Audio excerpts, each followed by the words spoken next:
Hi friends, പുതിയൊരു വീഡിയോയിലേക്ക് എല്ലാവർക്കും സ്വാഗതം. വീഡിയോയിലേക്ക് പോകുന്നതിന് മുമ്പ് ഈ ചാനൽ ആരെങ്കിലും ഫസ്റ്റായിട്ട് കാണുന്നവരുണ്ടെങ്കിൽ ഫസ്റ്റ് തന്നെ സബ്സ്ക്രൈബ് ചെയ്ത് ലൈക്ക് ചെയ്ത് സപ്പോർട്ട് ചെയ്ത് കാണാം. ലക്ഷ്മി പൂജാമുറിയിൽ പോയി വിളകൊക്കെ വെച്ച് പ്രാർത്ഥിക്കുകയാണ്. അതായത് ചന്ദ്രികയെയും മലരനെയും രക്ഷിക്കാൻ വേണ്ടി. ഭഗവാനെ, എൻ്റെ കുഞ്ഞുങ്ങളെ നീ തന്നെ വേണം രക്ഷിക്കാൻ. ആ മഹേഷിൻ്റെ കയ്യിൽ നിന്നും. മഹേഷ് ചന്ദ്രികയെ വിവാഹം കഴിക്കാൻ വേണ്ടിയാണ് കടത്തിക്കൊണ്ടുപോയത്. അതൊരിക്കലും നടക്കാൻ പാടില്ല. ചന്ദ്രികയ്ക്കും മലരിനും ഒരാപത്തും വരുത്തല്ലേ ഭഗവാനെ. അങ്ങനെ ലക്ഷ്മി ഒരുപാട് നേരം നിന്ന് അവിടെ നിന്ന് പ്രാർത്ഥിച്ച്. അതിനുശേഷമാണ് ലക്ഷ്മിക്ക് ഒരു തലകറക്കം പോലെ തോന്നിയത്. പിന്നെ ലക്ഷ്മിയുടെ കയ്യിലിരുന്ന താലത്തിൻ്റെ പാത്രവും അതിൻ്റെ കൂടെ തന്നെ മണിയടിക്കുന്ന സാധനവും ഒക്കെ താഴെ വീഴുകയായിരുന്നു. അതിൻ്റെ കൂടെ തന്നെ ലക്ഷ്മിയും ബോധം കെട്ട് തറയിലേക്ക് വീണു. കത്തിച്ചു വെച്ച തിരി സാരിക്ക് ചെറുതായിട്ട് പിടിച്ചിട്ടുണ്ട്. അപ്പോഴാണ് മാലതി മുത്തശ്ശിയും മേഘയും അങ്ങോട്ടേക്ക് താഴേക്ക് വരുന്നത്. അവർ ലക്ഷ്മിയെ കണ്ടില്ല. അവർ രണ്ടുപേരും ഇന്നലത്തെ കാര്യത്തെപ്പറ്റി സംസാരിക്കുകയാണ്. മേഘ, എവിടേക്കാണ് പോകുന്നേ? അത് പിന്നെ അമ്മ സ്വത്തുക്കളെല്ലാം എൻ്റെ പേരിൽ എഴുതി തന്നില്ലേ? അതുകൊണ്ട് ഇനി എന്തിനാണ് വെറുതെ ഇരിക്കുന്നത്? ഞാൻ ക്ലൈൻറ്റിനെ കാണാൻ പോവാ. അച്ഛൻ്റെ എല്ലാ സ്വത്തുക്കളും ആരും അറിയാതെ വിൽക്കാൻ പോവാ. അപ്പോഴും ലക്ഷ്മിയുടെ സാരിത്തുമ്പിൽ തീ ചെറുതായി പിടിച്ചുകൊണ്ടിരിക്കുകയാണ്. അത് അവർ രണ്ടുപേരും ശ്രദ്ധിച്ചിട്ടില്ല. എൻ്റെ കൊച്ചുമോളാണെന്ന് നീ തെളിയിച്ചു. ഇനി നീ മിടുക്കിയായിരിക്കണം. സ്വത്തുക്കൾ വാങ്ങുന്നയാൾ മഹേന്ദ്രന് പരിചയമില്ലാതായിരിക്കണം. അല്ലെങ്കിൽ അയാൾ തന്നെ വന്ന് മഹേന്ദ്രനോട് എല്ലാം പറഞ്ഞു കൊടുക്കും. എനിക്കെല്ലാം അറിയാം മുത്തശ്ശി. ഇവിടെയുള്ള ആർക്കും ഞാൻ സ്വത്ത് വിൽക്കാൻ പോകുന്നില്ല. സ്വത്തുക്കൾ വാങ്ങാൻ പോകുന്നത് പുറം രാജ്യത്തുള്ളവരാ. മുത്തശ്ശിക്ക് നല്ല സന്തോഷമായി എന്ന് പറയാം. അപ്പോൾ മേഘ പറയാണ്, അതൊക്കെ ഞാൻ നോക്കിക്കോളാം മുത്തശ്ശി, അതൊന്നും ഓർത്ത് വിഷമിക്കണ്ട. അത്രയേ ഉള്ളൂ. അതേസമയം ലക്ഷ്മിയുടെ സാരിയിൽ ഏകദേശം തീ പിടിച്ച് വരികയായിരുന്നു. മുത്തശ്ശൻ ഫോണും വിളിച്ചുകൊണ്ട് വരികയാണ്. അതല്ലേ പറഞ്ഞത്, മഹേന്ദ്രനും സിദ്ധുവും നാട്ടിലില്ല.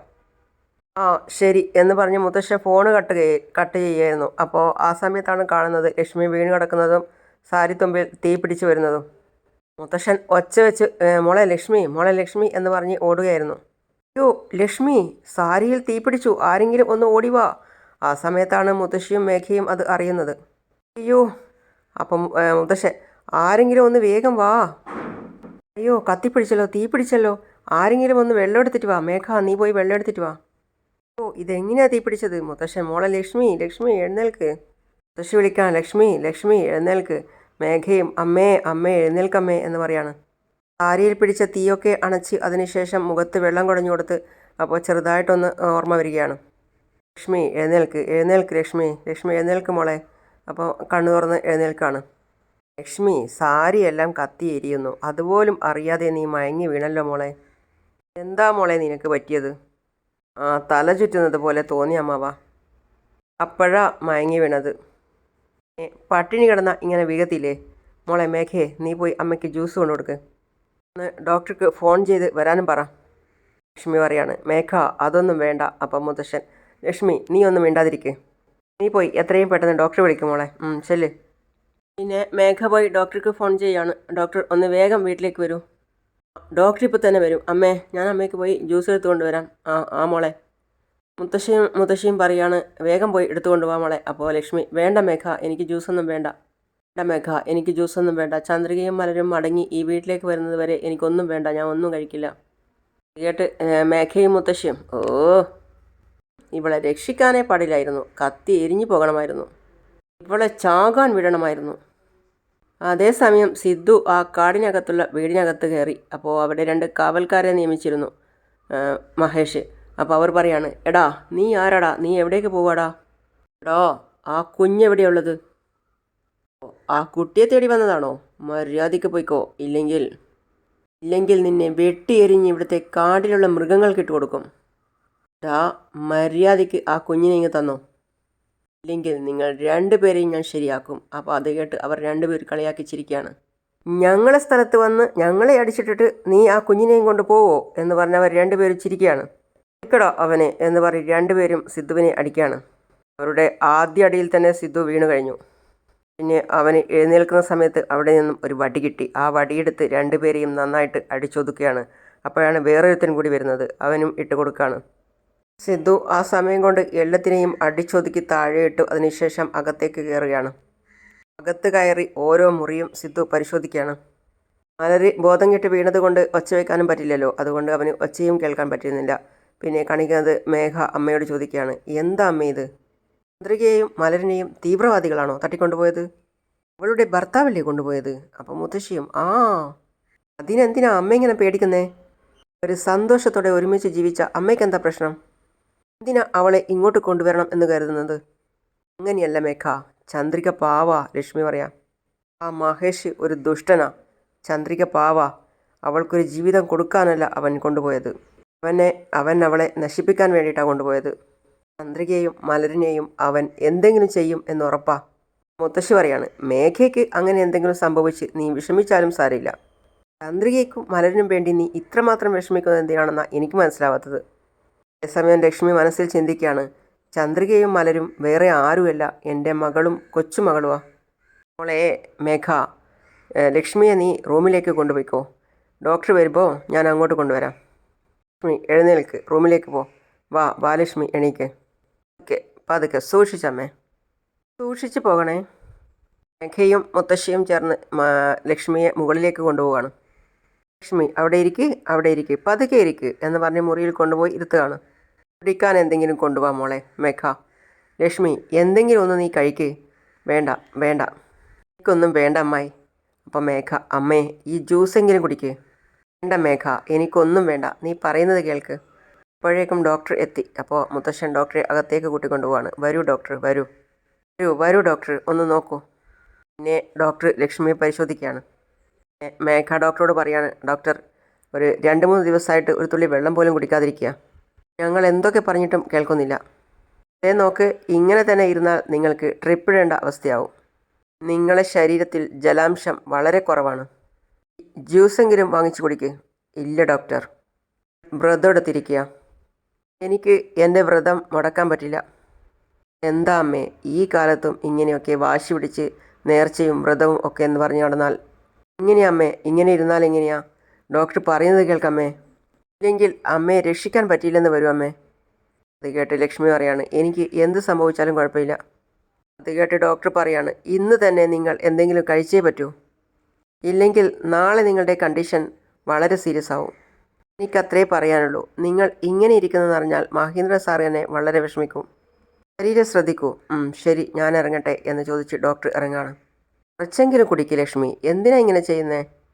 ലക്ഷ്മിയെ അവിടെ മുറിയിലിരുത്തി മേഘയും മുത്തശ്ശിയും താഴെ വന്നിട്ട് മുത്തശ്ശി മേഘയോട് പറയാണ്, മേഘ, ലക്ഷ്മി ചന്ദ്രികയ്ക്കും മലരിനും വേണ്ടി ഇങ്ങനെ ഇരിക്കുന്നത് കാണുമ്പോൾ എനിക്ക് എന്തോ സംശയം തോന്നുന്നു.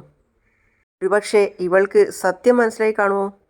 സത്യം മനസ്സിലായെങ്കിൽ അമ്മ എങ്ങനെ ഈ സ്വത്തുക്കളൊക്കെ എൻ്റെ പേർക്ക് എഴുതി വെക്കുന്നേ? എങ്കിലും അമ്മയ്ക്ക് ചന്ദ്രികയും മലരിനെയും വലിയ ഇഷ്ടമാണ്.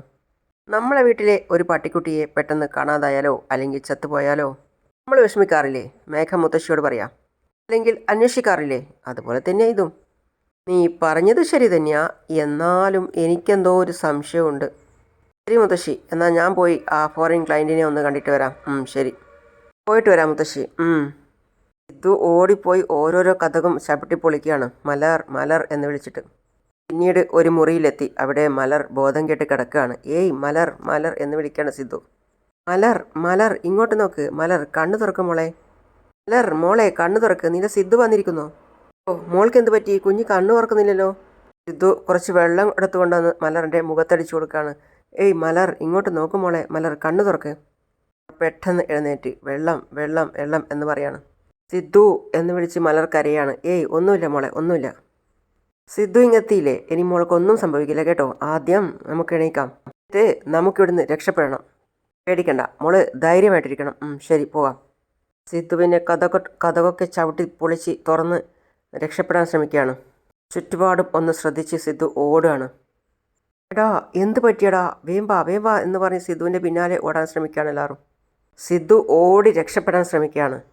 പിന്നെ കാണിക്കുന്നത് താലികെട്ടിൽ ചടങ്ങിൻ്റെ എല്ലാ കാര്യങ്ങളും ചെയ്യുന്നതാണ്.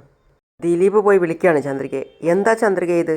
ക്ഷേത്രത്തിൽ വന്നിട്ട് പിന്നെ മണ്ഡപത്തിൽ വരില്ല എന്ന് പറഞ്ഞാൽ അതിൽ എന്താണ് അർത്ഥം? മര്യാദയ്ക്ക് എഴുന്നേറ്റ് വാ. അപ്പോൾ ചന്ദ്രിക ആ ദിലീപിനെ തന്നെ നോക്കുകയാണ്. മുഹൂർത്തത്തിൻ്റെ സമയമായി, പൂജാരി അവിടെ കാത്തി നിൽക്കുക.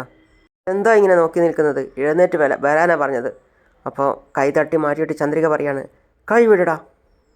എഴുന്നേറ്റ് വരാൻ വീണ്ടും കൈപിടിക്കുകയാണ്. വിടാനല്ല പറഞ്ഞത്, വിടാൻ. മര്യാദയ്ക്ക് വരാനല്ലേ നിന്നോട് പറഞ്ഞത്, വരാൻ. നടക്ക്, വേഗം നടക്ക് എന്ന് പറഞ്ഞ് ആ രണ്ട് സ്ത്രീകളും ദിലീപും ചേർന്ന് ചന്ദ്രികയെ വലിച്ചിഴച്ച് കൊണ്ടുപോവാണ്. നിൽക്കടാ അവിടെ, ഞങ്ങളുടെ കയ്യിൽ നിന്ന് നീ രക്ഷപ്പെടാമെന്ന് കരുതണ്ട. അവിടെ നിൽക്ക് എന്ന് പറഞ്ഞ് എല്ലാവരും വേഗന്ന് ഓടുകയാണ്. അപ്പോൾ സിദ്ധു ഒന്നും നോക്കാതെ സ്പീഡിൽ ഓടുകയാണ്. നിൽക്കടാ അവിടെ നിൽക്ക്. അവർ 4 പേര് ചേർന്ന് ഓടുകയാണ്. അവൻ അങ്ങോട്ടേക്കാണ് ഓടുന്നത്. നിൽക്കടാ അവിടെ, നിന്നോട് നിൽക്കാനാണ് പറഞ്ഞത്. സിദ്ധു ഓരോന്നും തട്ടി വീഴാൻ നോക്കിയെങ്കിലും വീണ്ടും ശ്രമിച്ച് ഓടുകയാണ്. സിദ്ധു ഓടി ഓടി എവിടെയോ മറിഞ്ഞു നിൽക്കുകയാണ്. 4 പേരും അന്വേഷിച്ച് തിരയാണ്. ഇവിടെ എവിടെയെങ്കിലും കാണും അവനെ വിടരുത്. സിദ്ധു അവളെ കാട്ടിനകത്ത് ഒരിടത്ത് കൊണ്ടുപോയി ഇരുത്തിയിട്ട് പറയാണ്, മോളെ നീ ഇവിടെ കുറച്ച് സമയം ഇരുന്നോ, നീ ഒന്നും ഒച്ചയുണ്ടാക്കരുത്. വാടാ പോകാം. സിദ്ധു ആ സമയത്ത് അവരുടെ കണ്ണിൽപ്പെടാതെ മറഞ്ഞു നിൽക്കുകയായിരുന്നു.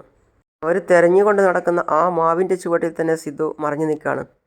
സിദ്ധുവിൻ്റെ അടുത്തെത്തിയാണ് ഒരുത്തൻ നോക്കുന്നത്. അപ്പോൾ സിദ്ധു ബാക്കിൽ കൂടി കൈയിട്ട് അവനെ പിടിച്ചു നന്നായി ഞെരടി താഴെയിട്ടു. സിദ്ധുവും കൂട്ടുകാരും നല്ല അടിയാണ് ആ സമയത്ത്. അങ്ങനെയാണ് ഇന്നത്തെ ഭാഗം അവസാനിക്കുന്നത്. അടുത്തതായി കാണിക്കുന്നത് ചന്ദ്രികയെ വലിച്ചിഴച്ചു കൊണ്ട് വന്ന് മണ്ഡപത്തിൽ ഇരുത്തുന്നതാണ്. മഹേഷ് പറയാണ്, ഏയ് ഇരിക്കടി. നോക്ക് ചന്ദ്രികയെ, സിദ്ധാർത്ഥ് ജീവനോടെ ഇരിക്കണമെങ്കിൽ വിവാഹം കഴിയുന്നത് വരെ നീ അനങ്ങാതിരിക്കണം. ശബ്ദമുണ്ടാക്കാതെ മിണ്ടാതിരുന്നോളണം. ഇല്ലെങ്കിൽ എനിക്ക് കുഴപ്പമൊന്നുമില്ല. സിദ്ധാർത്ഥിനെ ആടിനെ അറക്കുന്നത് പോലെ അറുത്ത് കളയും ഞാൻ. അടുത്ത ഭാഗം നാളെ കാണാം. അപ്പോൾ അടുത്ത പുതിയ വിശേഷമായിട്ട് വരുന്നവരെ ഈ ചാനൽ സബ്സ്ക്രൈബ് ചെയ്യാതെ ആരെങ്കിലും ഉണ്ടെങ്കിൽ സബ്സ്ക്രൈബ് ചെയ്ത് ലൈക്ക് ചെയ്ത് സപ്പോർട്ട് ചെയ്ത് കാണുക. അപ്പോൾ അടുത്ത പുതിയ വിശേഷമായിട്ട് വരുന്നവരേക്കും സീ യു ഓൾ.